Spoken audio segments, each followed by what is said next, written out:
বিসর্জনকে কেন্দ্র করে কেষ্ট ও কাজল গোষ্ঠীর মধ্যে সংঘর্ষ। বীরভূমের সিউড়ি ২ নম্বর ব্লকের ভ্রমরকুল গ্রামে উত্তেজনা। কাজল গোষ্ঠীর লোকজনের বিরুদ্ধে মারধরের অভিযোগ অস্বীকার কাজল গোষ্ঠীর লোকজনের।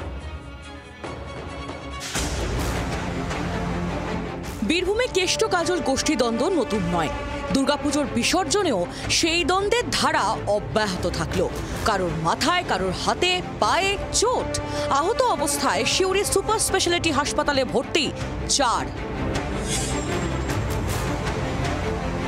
শুক্রবার রাতে সিউড়ি ২ নম্বর ব্লকের দমদমা গ্রাম পঞ্চায়েতের ভ্রমরকুল গ্রামে বিসর্জনকে কেন্দ্র করে কাজল কেষ্ট ২ গোষ্ঠীর লোকজনের সংঘর্ষ বাঁধে বলে অভিযোগ।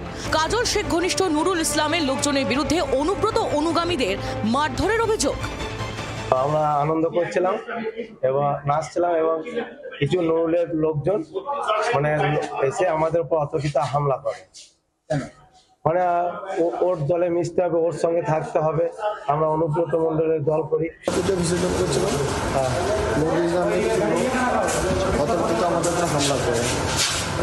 আমরা বলছিলাম যে ভাই কিন্তু সবারই আনন্দ সবার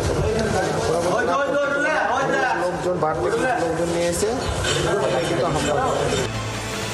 বীরভূমে কাজল কেষ্ট গোষ্ঠীর দ্বন্দ্ব থামাতে বার্তা এসেছে শাসক দলের ওপর মহল থেকে। 2 নেতাকেই সংযত থাকার বার্তা দিয়েছে তৃণমূলের শীর্ষ নেতৃত্ব। কেন লালমাটির দেশে 2 নেতার গোষ্ঠীকোন্দল নির্মূল করা যাচ্ছে না? 26-এর ভোট এখনো ঢের দেরি। এখনই যদি এই হাল হয় তবে ভোটের সময় হবে কি? বীরভূম থেকে প্রসেনজিৎ মালাকারের রিপোর্ট, জি24 ঘন্টা। বাংলার আওয়াজ, বাঙালির আবেগ, জি24 ঘন্টা।